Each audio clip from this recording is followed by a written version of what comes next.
जिन साहब क्या bye bye कर रहे थे आप, क्या हुआ आज नहीं, जेम्स बाय ने? बाय नहीं सर, आज का दिन है, मैं तो बहुत खुश रहता हूँ आज के दिन, 9 अप्रैल हाँ। बहुत बड़ा दिन है। इनफैक्ट मुझे याद है 2018 में 1 फरवरी के बाद कई लोग क्या होते हैं, वो बोलते हैं ना जो दिखता है और वो बिकता है, ऐसा नहीं है। हम्म। जब आप नहीं दिखे थे तो लोग ज्यादा बेचैन हो गए थे कि अनिल जी कहाँ है, कब आएंगे कब आएंगे। मार्केट में एकदम सूना हो गया था, मार्केट में फ्रेंकली बताऊं। और जिस दिन आप आए थे उस दिन मार्केट ने भी 100 पॉइंट्स की, सेंसेक्स ने उस दिन सलामी दी थी, आप चार्ट देखिएगा। उस दिन मार्केट में बहुत दिनों का एक सुनापन था, उसके बाद ये खत्म हुआ। तो मैं इसलिए ये दिन को बहुत याद रखता हूँ। और एक और चीज, इसी दिन ठीक 1 साल बाद 2019 के बाद मैं और कोई भी दूसरे चैनल्स पे नहीं आ रहा हूं, सिर्फ जी बिजनेस पे आता हूं अरे वाह, डेडिकेटेडली विद क्या Anil ji. And thank you so much, बहुत खुशनसीब अनिल जी।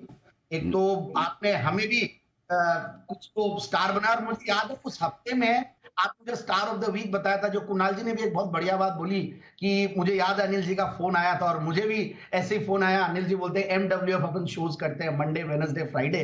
और आज तक अनिल जी वो 6 साल से MWF चल रहा है भगवान की दया यस, से। और देखिए। फिर आपने हमें प्लेटफॉर्म दिया एसपीएल मिड कैप का, और जैन साहब के जेम्स और सारे ही पैनलिस्ट को जिस तरीके का आपने इज्जत दी और सबको प्लेटफॉर्म दिया, thank you so much. In fact Indian markets के लिए बहुत बड़ा दिन है कि आप एक नए अवतार में, नए रूप में जो आप आके जो मतलब किए हैं, और जो जो 2020 मार्च में आपने किया, नहीं लेना है, नहीं लेना है, अब लेना है, अब नहीं बेचना है, ये सारी चीजें। और फिर अलग अलग जो हमारे जो प्रोग्राम्स चलते हैं, डीमैट डाका और ये सारी चीजें। So amazing amazing journey Anil ji, नहीं जैन थैंक यू साहब, सो। मुझे याद है 9:30 बजे जब हमने जेम्स स्टार्ट करने की सोची थी, तो पहले कभी कभार हम जेम्स स्टॉक ले लेते थे, वैसा कर लेते थे। फिर मैंने कहा जेन साहब को कि 9:30 बजे का टाइम बड़ा प्राइम टाइम होता है, ठीक है, तो वहाँ पे आप जेम्स स्टॉक देंगे? तो हाँ दूंगा मैं। मैंने कहा रोज़ देंगे? तो बोला हाँ दूंगा। मैंने कहा कितने दिन? तो बोले जब तक आप बोलेंगे। मैंने कहा थोड़े दिनों बाद स्टॉक ख़त्म हो जाएंगे आपके और आइडियाज़ कम हो जाएंगे, फिर आप बोलोगे अब मिल नहीं रहे। उन्होंने बोला नहीं, आप जब तक बोलोगे मैं तब तक दूंगा। वो दिन है। आज कितने साल हो गए जैन साहब इस बात को? अनिल जी एग्जैक्टली हमने जून संडे के दिन, जून था वो, जून का महीना, रात के 9:30 बजे के लगभग की बात है, 9 9:30। टाइम भी याद है, वाह। मुझे वो समय, वो घड़ी याद रहती है अनिल जी, जब आपने बोला था कि जैन साहब रोज सुबह 9:30 बजे आपको ये काम करना है। जैन साहब, तो अगर मेरे लिए तो बहुत बड़ा दिन है इस देखिए तरह की आप कब किससे मीटिंग हुई, क्या हुई, इस ये सब चीज़ें ऐसे याद रखें, आपकी इतनी गर्लफ्रेंड्स हो जाएगी संभालना मुश्किल हो जाएगा। क्योंकि लड़कियों को सबसे ज़्यादा यही तकलीफ होती है कि इनको किसी को कुछ याद नहीं रहता। और आप नेहा जी गलत बोल रहा नहीं नहीं, हूँ? बिल्कुल इतना सही। याद रखने वाला आदमी के साथ तो मतलब क्या नहीं हो सकता है, मतलब खतरनाक है। मतलब मेरे लिए संडे तो को अनिल जी ये बहुत अच्छा समय भी है। मेरे लिए तो एक कोर्टशिप पीरियड भी है, मेरी 15 अप्रैल को एनिवर्सरी आती है, तो मेरे लिए वो पीक डेज थे, 9-10 हाँ अप्रैल। हाँ, हमको तो हमारी याद रह जाए बड़ी बात है एक्चुअली। तो नहीं नहीं लेकिन तब से लेकर अब तक कोई दिन एक भी दिन ऐसा नहीं गया जब जैन साहब ने इसे मिस किया हो। कभी ट्रैवल भी कर रहे होंगे, दुनिया के किसी भी कोने पे भी होंगे, तो फ़ोन से करेंगे ज़रूर। तो आपका डेडिकेशन वही आपको सफलता देता है, आपकी मेहनत, आप इतनी रिसर्च करते हैं, इतनी टीम बनाकर स्टॉक। और जैन साहब के पास एक नहीं होता। अभी आप बोलोगे 4 जेम्स देने, 4 दे देंगे, 4-5 एक साथ लेके आते हैं, फिर उनमें से एक चूज़ करके देते हैं। तो इसलिए इतनी मेहनत करना आसान काम नहीं। जैन साहब बहुत बहुत बधाई। और आपका मैं धन्यवाद देता हूँ, पूरी टीम का धन्यवाद देता हूँ, हमारे पैनलिस्ट का, कि आप लोग इतने साथ रहें। इनकी वजह से हम एक अच्छा कंटेंट हमारे दर्शकों को दे पाए। बताएं सर, अब आज का जेम स्टॉक।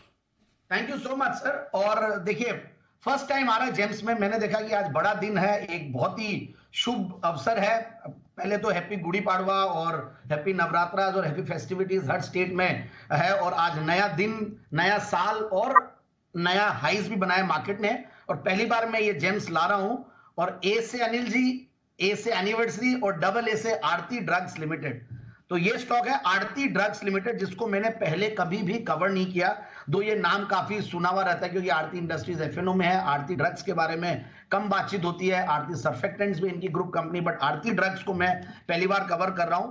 रीजन बीइंग कि कुछ पहले मैं इनके डेट्स को लेकर, मेरे जो स्क्रीनर्स है, जो मेरा एक पैरामीटर्स रहता है, उसमें ये आता नहीं था। और अब ये 0.50 के नीचे इसका डेट इक्विटी रेशियो आ गया 0.45।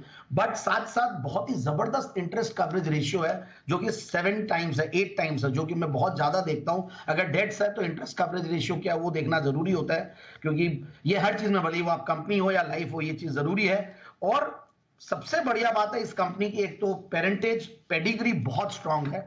सबसे बढ़िया बात कि जब ये कंपनी फॉर्म हुई थी 1984 में, तो जो प्रोमोटर्स हैं, देखिए वो लोग टेक्नोक्रेट्स थे, 4 टेक्नोक्रेट्स, 4 केमिकल इंजीनियरिंग ग्रेजुएट्स जो यूडीसीटी मुंबई, जो आजकल इंस्टीट्यूट ऑफ केमिकल टेक्नोलॉजी, वहां से निकल के इस कंपनी को स्टार्ट किया। So that is more important to know. और कंपनी अलग अलग कंट्रीज में, और सबसे बड़ी बात, जो कंपनी जिस सेगमेंट में है, जो भी प्रोडक्ट्स बनाती है, उसमें वर्ल्ड की लार्जेस्ट प्लेयर्स है। मतलब कईयों में तो वन ऑफ द लार्जेस्ट और कईयों में लार्जेस्ट है। अब वो प्रोडक्ट्स केमिकल नेम्स है और टेक्निकल नेम्स है, तो फिर भी मैं बोलने की कोशिश करूंगा। टीनिडाजोल है, मेट्रोनिडाजोल है, बेंजोएट है, निमुसिलाइड हमने नाम सुना है। ये सारे 6-7 प्रोडक्ट्स हैं इनके, जो कि ये लार्जेस्ट प्रोड्यूसर है इसमें वर्ल्ड के। तो एक वर्ल्ड क्लास कंपनी मुझे सबसे बढ़िया बात लगती है, अच्छी पेडिग्री वाली, स्ट्रॉन्ग क्रेडिट रेटिंग्स वाली, हमें 4,500 करोड़ में मिल रही है। So that is more important to no.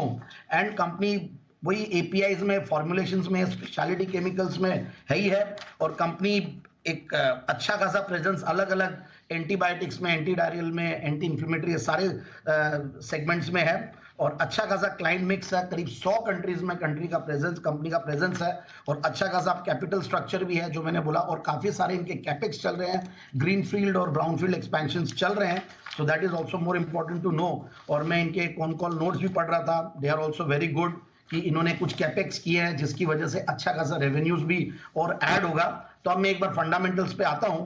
देखिए पिछले 5 साल में प्रॉफिट की कैगर 16% के लगभग रही है, रिटर्न ऑन कैपिटल एम्प्लॉयड 15-16% के लगभग है।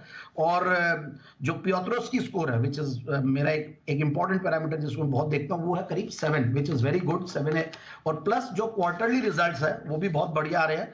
32 करोड़ का पैट था दिसंबर 2023 में, हालांकि पिछले दिसंबर 2022 में ये 37 करोड़ का पैट था, बट टीटीएम बेसिस पे हाईएस्ट एवर पैट पे बैठी हुई है। 160 करोड़ का पैट है कंपनी का। प्रोमोटर्स की अच्छी खासी शेयर होल्डिंग, डेट्स को इन्होंने, क्योंकि कैपेक्स करते हैं तो उस तरीके से रिड्यूस नहीं कर पाते हैं, बट ओवरऑल कैश फ्लोज बहुत अच्छे हैं, that is more important to know. और एफआईआईज डीआईआईज का बहुत बढ़िया भरोसा है। एफआईआईज भी करीब 2% के लगभग होल्ड करते हो। डीआईआईज में DSP small cap mutual fund ने कंटिन्यूअसली पिछले 2-3 क्वार्टर में अपनी स्टेक को बढ़ाई है। अब देखते हैं मार्च वाला क्वार्टर की भी अपडेट्स आएंगे तो देखेंगे। But overall I feel it's a great company, और मुझे लगता है कि स्टॉक को इन लेवल्स पे लिया जा सकता है, जो कि 646 से करेक्ट होके हमें इन लेवल्स पे मिल रहा है। तो 580 के टारगेट के लिए, और पहले इस कंपनी ने 1017 के भी हाइज बनाए।